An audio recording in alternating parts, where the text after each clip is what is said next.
Kakak, mau kemana? Salang River.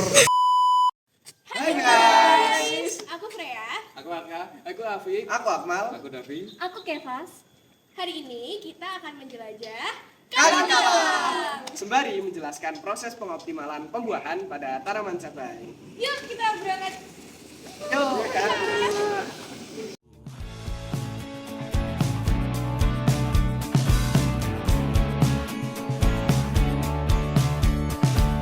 Kita bersandiwara, bicara tak semestinya.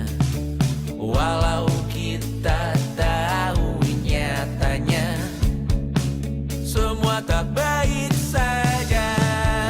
Ada masanya kita mencuri ruang dan waktu, walau pasti berlalu. Biarkan saja kita kesana selagi masih bisa bersama.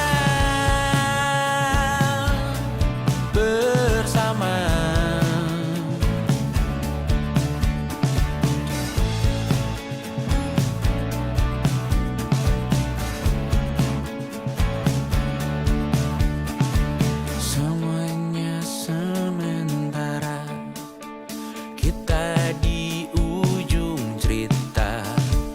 Untuk 5 menit coba kau mengambil alih dunia.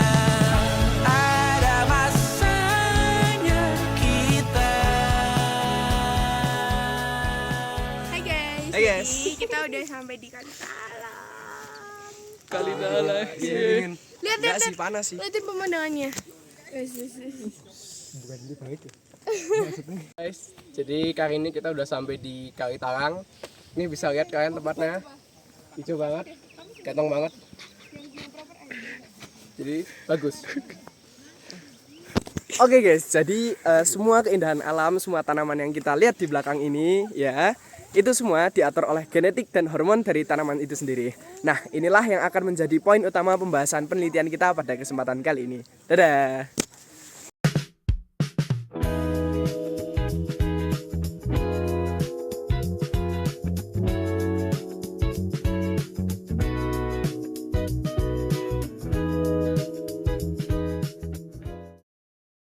Pada percobaan kali ini kita menggunakan tanaman cabai yang berumur 4 sampai 5 minggu. Tujuannya adalah agar tanaman cabai tersebut sudah melewati masa jugenvilnya dan sudah siap untuk menghasilkan bunga. Selain itu juga tanaman cabai yang kita gunakan relatif memiliki siklus pertumbuhan yang cepat sehingga cocok kita jadikan sebagai objek penelitian pada percobaan kali ini.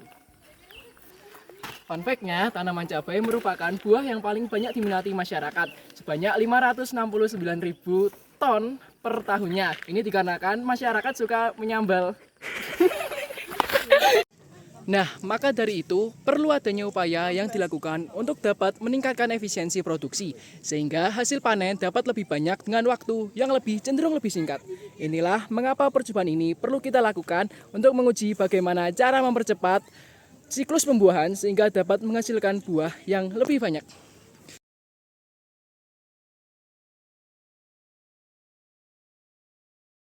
Oke guys, jadi kita udah sampai di pos 1. Tapi aneh nggak kalau lainnya nggak ada judge-nya terus Oleh aneh. Afik. Mending apa namanya lucu-lucu Hai. spontan lah. Oke.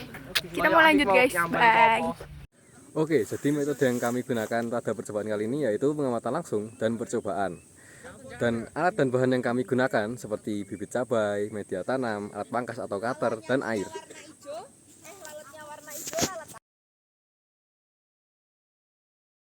Pertama, siapkan tanaman cabai yang berusia 4-5 minggu.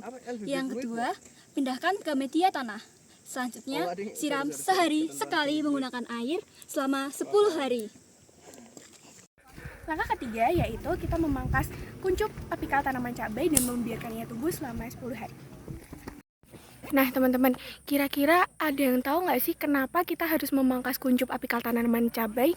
Dan kira-kira apa korelasi antara perlakuan pemangkasan dan juga kuantitas buah yang dihasilkan?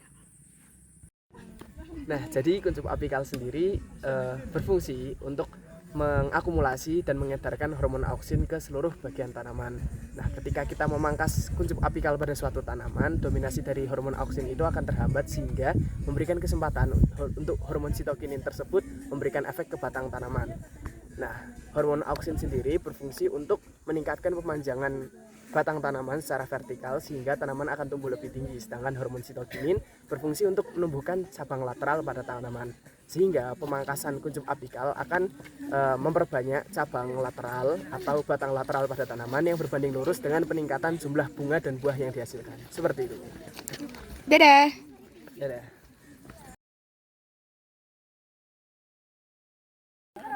Nah, langkah selanjutnya tuh kita bakal nyayat batang dari tanaman cabai sebelum berbunga biar hasil fotosintesisnya cuma di sebagian atas tanaman, jadi nggak sampai ke bawah.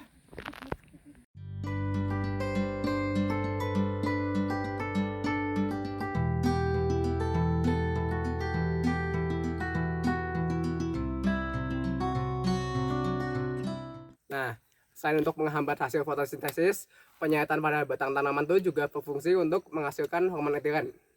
Nah, apa sih hormon etilen itu? Jadi hormon etilen adalah hormon yang berperan ketika tanaman itu mengalami stres lingkungan. Begitu kita melakukan penyayatan pada batang pohon, tanaman akan mengalami stres sehingga hormon etilen akan dihasilkan guna untuk menghasilkan lebih banyak bunga dan lebih banyak buah. Tujuannya untuk apa? Jadi ketika tanaman tersebut stres, tanaman akan mengantisipasi dirinya akan kematian yang akan datang sehingga dia sudah mempersiapkan banyak keturunan sebelum dia mati. Seperti itu. Oke teman-teman, setelah kita melaksanakan percobaan dan kita lakukan pemantauan selama kurang lebih 15 hari, sudah terlihat banyak muncul cabang-cabang lateral baru, efek dari hormon sitokinin. Jadi hormon sitokinin tersebut benar-benar muncul akibat pemangkasan kuncup apikal dan menimbulkan banyaknya cabang lateral baru. Kalau nggak salah kemarin kita hitung ada sekitar 4 atau sampai 5 gitu. Terus setelah kita laksanakan pemantauan kembali selama kurang lebih 25 hari, mulai muncul bunga-bunga dari cabang lateral yang notabene sudah lama, bukan cabang baru. Jadi bunganya itu baru muncul dari cabang-cabang lamanya yang nggak kita pangkas. Dan waktu untuk pertumbuhan bunganya cenderung lebih cepat karena biasanya butuh sekitar 40 hari, ini cuma butuh 25 hari. Seperti itu. Terima kasih, sampai jumpa di vlog selanjutnya.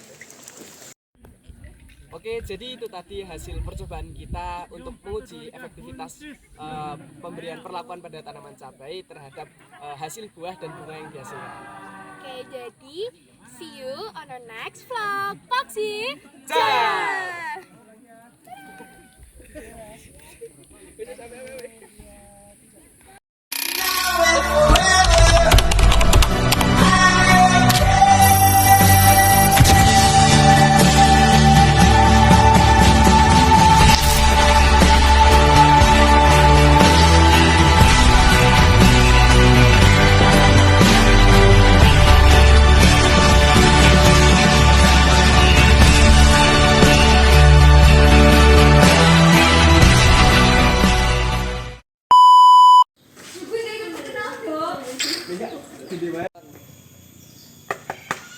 Jakal sih lagi.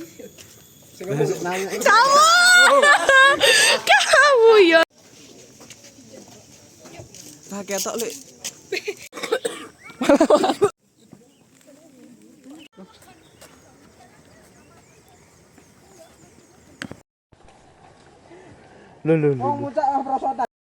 Sekarang munggah. Alvin menguap sih. Hilang kamu tiba-tiba. Dehidrasi lho Ben, Om Ben. Gus Rider lho iki. Panas ya. Wah, ketok banget. Elok wis elok. Elok. Aku aman lek sana. Ya wis, tak guys harus